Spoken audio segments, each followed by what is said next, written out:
What is going on, guys? Thank you for tuning in. Today I will be reviewing the Nokia Lumia 640.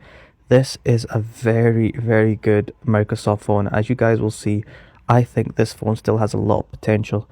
But firstly, I got it from an app called Vinted, and this obviously came in a weird kind of supermarket bag. Not very professional, but it is what it is. I opened it up, got a pair of scissors, and I looked into the bag. It came in its original box. It came with the charger, and as you can see, here is the mobile phone. It came with a manual as well. There was a little sort of bump on the phone that I discovered later on, but it's not a big deal. I mean, I managed to cop this for £10, which is probably around, I don't know, $12, something like that. Yeah, so I think it was a very good price. Once I saw it, I immediately bought it because I thought it's not every day you see a phone this good for this cheap. And contrary to popular belief, there's still a lot we can get from this phone, which I will go on to discuss with you later. But the big question is, what happens when you take a Windows 8.1 device into the world of 2026? Can it still connect to the internet? Can it still be useful? Or is it just an expensive piece of electronic archaeology? Let's find out, guys. Alright, one of the first things I want to do on this phone is to see what the video playback is like.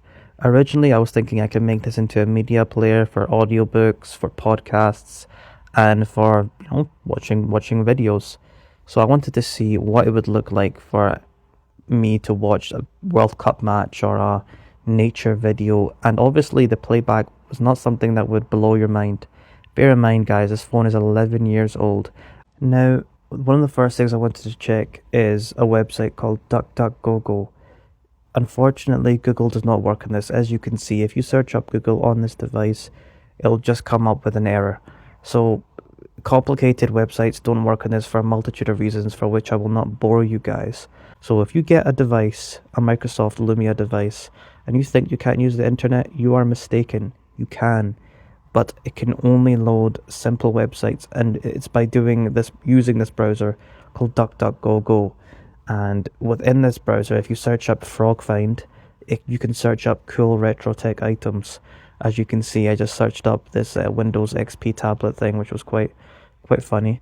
I've always wanted a Windows XP tablet.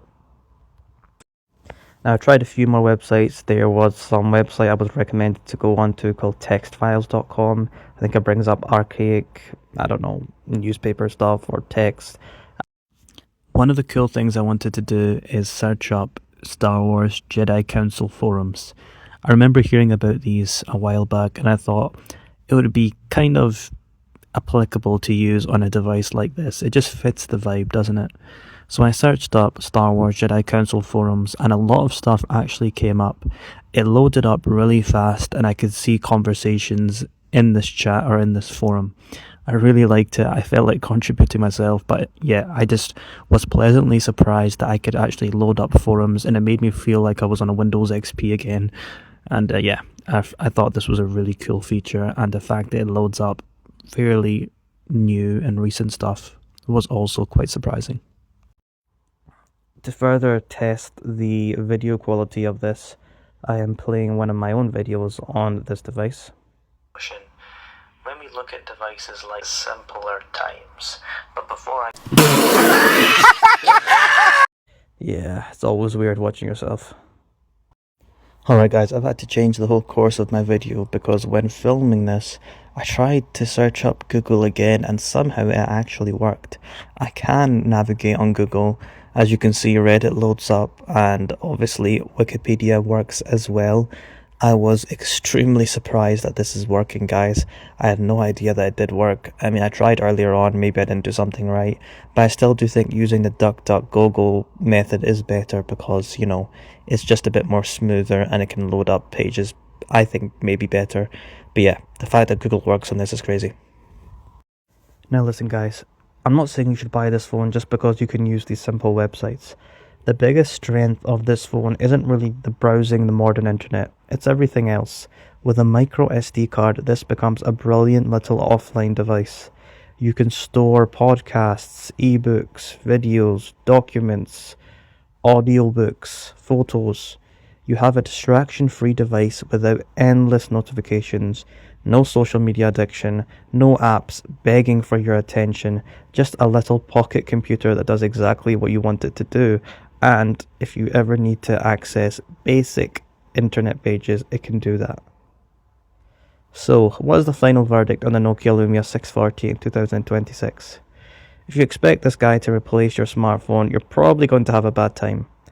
The app ecosystem is completely gone, many websites no longer work properly, and the official services that made smartphones useful have mostly disappeared. But if you look at it differently, this phone is so fascinating.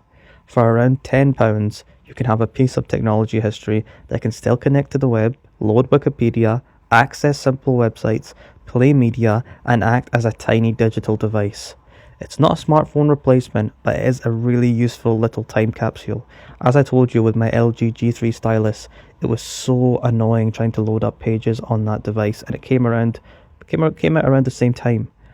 This phone is a reminder that technology does not instantly become useless just because newer things exist.